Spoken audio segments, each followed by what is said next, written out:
Hey everyone, so I've got this Chevy Cruze here, this bad boy right here.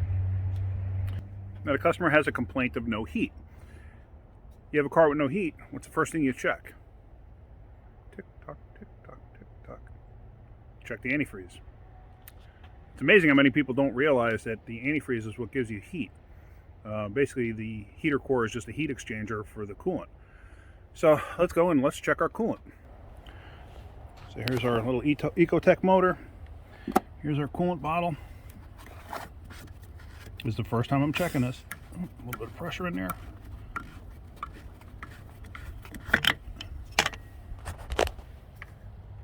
And it's empty.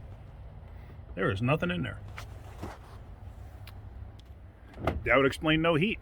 You don't have any coolant, you can't have heat. Let's go get some coolant and put it in and see what happens. Alright, so this engine is cold, so I'm going to add coolant to it now. Let me just do that. There's the bottle. Let me see if I can figure out how to do this one-handed. Oops. Yeah, it's probably not going to work. Let's see.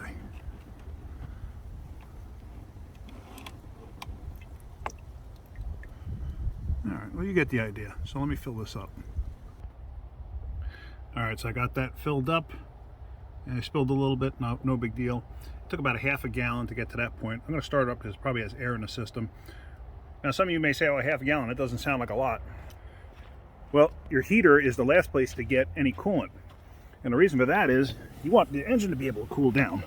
So you're not supposed to be that comfortable, but your engine, but your engine is supposed to have coolant in it to cool off. And that's the most important because you don't want to blow the motor up. You know, you can always put a jacket on. So let me find where I put the keys. All right, they were conveniently on the roof. I gotta stop putting my hand in front of the camera.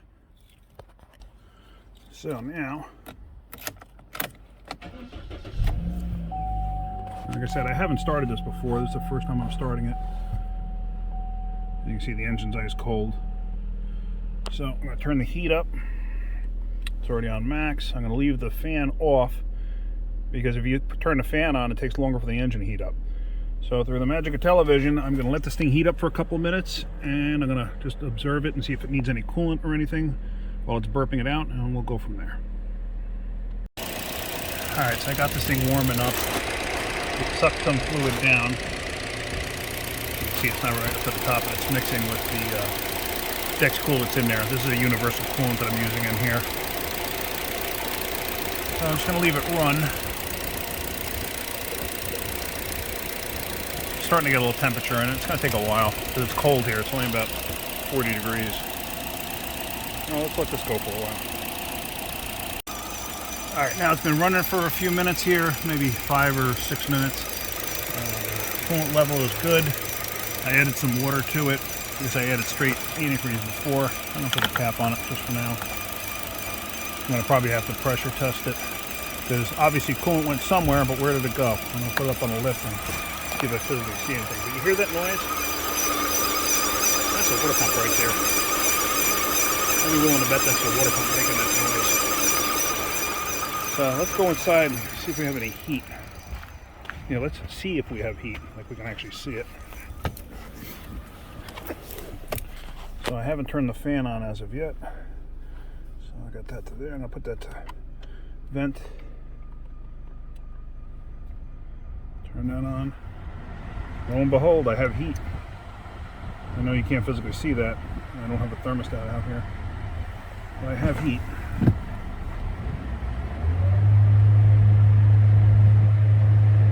Yep, I've got good heat too. Where the gauge is at. Yeah, I have the heat that I should have with that kind of an engine temperature. So I'm good with that. So the heater is not the problem, the coolant level is the problem. So let's get this on a lift and see if we can't figure out where the leak is. Alright, so we're up in the air and I see nothing. Nothing at all.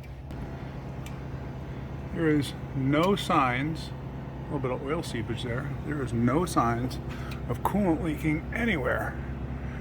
Now I don't have a pressure tester on this as of yet. But I got a funny feeling, since I don't see anything, a pressure tester is not going to help me all that much. I mean, I can see the bottom of the radiator up in there. Nothing. See the radiator tanks there? Let me let it down. I'm going to look with a mirror at the bottom of that water pump. I think I'm going to recommend a water pump anyway because it's making noise. Hold on. So there we're coming down.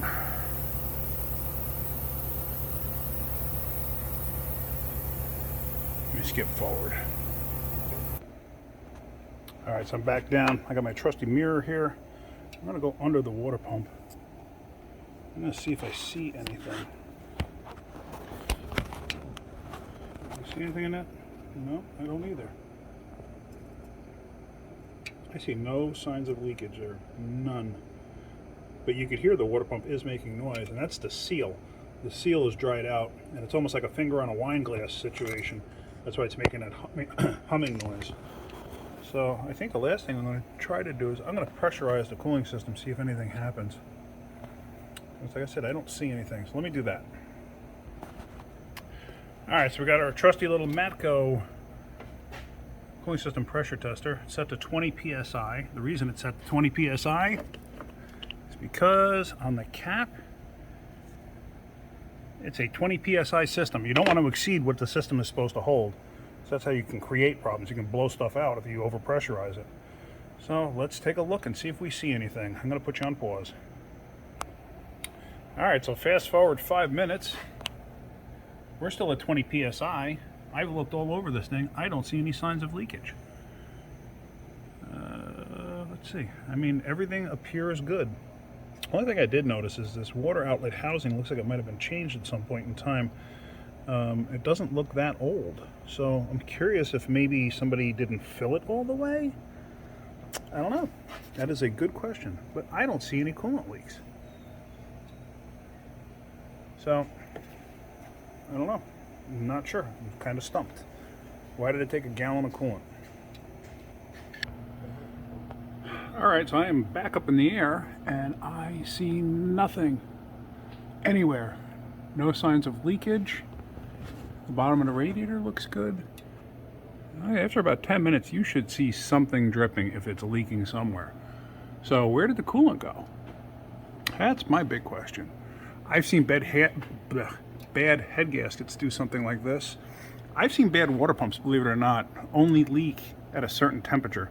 Like you let the vehicle cool down and then suddenly it just starts leaking when it gets to a certain temperature. It'll leak for a little while and then stop. I don't know. This is a mystery. So I'm going to road test it, park it. I'm going to park it on some blacktop or some concrete and see if when it cools down overnight, if it's got a leak. Anyway, if you get anything out of my videos, hit the like button. If you could, please subscribe. It'll help me out a lot. And that's about it. I guess keep wrenching.